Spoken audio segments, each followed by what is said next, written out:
you are a certified personal trainer, and one of your major talking points is fitness, right? You even actually wrote a book about, advising people on how they become, healthier themselves.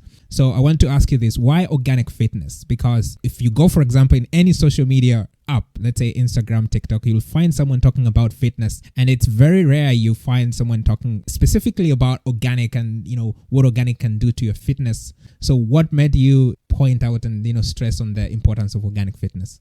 The whole point is I recommend the best, which is most certainly local, fresh and organic produce. The idea that people can lose weight and eat Mars bars, yes they can, but that's not healthy. You can lose weight and eat and drink juice diets. You can go to Slimming World and they'll demonize bananas, which is, again, nonsensical. I'm trying to get people to understand foods, and the best foods that you can eat are always single ingredient foods. It's not that you have to eat everything organic. Why? Because that's quite difficult. But if you want to be better, more sustainable and healthier long term and lose weight while your hormones are not out of whack with some sort of potion and lotion, just happen to have a glass bottle, let's pour it into one container, then spray it on your crops, your fruits, your vegetables, or the land that the animals are feeding off, if the people and the listeners are eating meat, is crazy. You need to understand every food that you eat is information for your body.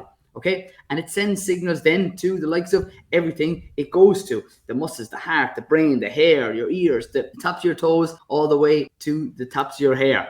That is key. Food can literally change your life, and I'm trying to and putting out this message. And the point is that not a lot of people are actually doing it. Why? Because it's supposed not the norm. But just because something isn't the norm doesn't mean, I suppose, it isn't best. I can only stress to you that the people, starting myself as an example, my own physical health would be quite high because of the food choices that I have for breakfast. I'm going to ask people, what are you having for breakfast, lunch and dinner? That's what we focus in on, because the foods that you eat massively have an effect on your gut health. Okay, your gut health is so important because it's linked with being a happier individual. A lot of people ask me, Coleman, how much of a certain supplement should I be taking? No, the definition of a supplement is, well, certainly something you cannot get from your diet. But if you're eating whole foods, if you're eating, and complete proteins are the first thing the body runs off, okay? That's chicken, fish, turkey, eggs, tofu, tempeh, hemp seeds. All those things are single ingredients and they're complete protein. Then we go with healthy fat. Those are the likes of your egg yolks. Please don't tell me that they raise your cholesterol. That has totally been disproven, and that's in the book as well.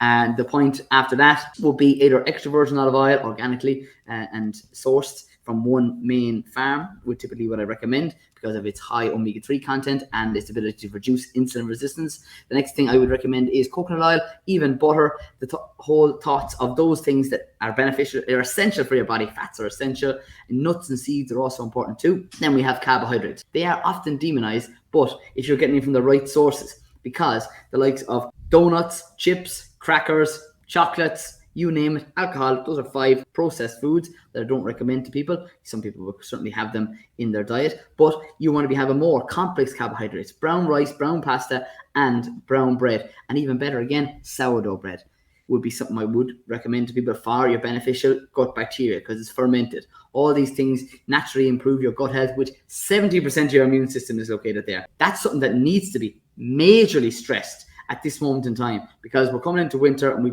hear things about flus and colds and everything else that's out there right now. But food can most certainly improve your health if you are eating the right types of food, as you touched on. The thing about it is, if food is heavily sprayed, it can cause leaky gut. Why? What that is it makes your gut permeable, puts holes in it for the most part. And after that, then what ends up happening is food leaks into the bloodstream and causes inflammation. That's what happens, and is increasing in the likes of inflammation is the root cause of so many different diseases, that I suppose must stress that foods can most certainly put you on the right path of improved health. And with combination of exercise, because you cannot outtrain a bad diet, combine those two together is the Organic Fitness Program. Either home workouts with added weights, and in on top of that, it's like your foods, getting the complex carbohydrates, your healthy fats, and your complete proteins organically and chemical free at all possible.